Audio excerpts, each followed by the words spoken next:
So as far as the carbohydrate dilemma, I think it's important to have some carbs because that gives you energy. You want to avoid the high fructose corn syrup, the things that are in soda pop, the candy and things. There's a thought on also the carbs, the colored of the carbs. We know that colored carbs are better for you and get metabolized better than the white carbs. So whole grain bread's better than white bread. Sweet potato is better than a white potato, for instance, because that sugar in the white just totally breaks down, and I think it goes to your stomach more. It causes insulin to go up more. A higher glycemic index is what we call it. One other thing, I have many patients that come to me that are diabetic, and yet they eat cereal, they eat carbohydrates 50% of their diet. Well, every time they do that, it makes their sugar go up, which means they're going to stay diabetic.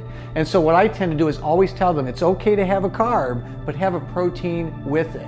Because what that does is it binds to the carb, so it gets a slower absorption of sugar, so you don't have this happen, where your sugar goes up, now your insulin level goes up in response to drive your sugar down. So then it goes down and you notice you're really tired about 2-3 hours after you eat, and it's called hypoglycemia. So what happens? You start craving sugar again. So then you eat more sugar, and it's a vicious cycle. The higher the insulin goes, the more fat you store in your belly. So if you want to get rid of it, make sure you combine the carbs. And that would be, for instance, white bread with lunch meat or with meat, spaghetti with meatballs, a little piece of potato, but you eat more of the steak, a little rice, but more of the chicken.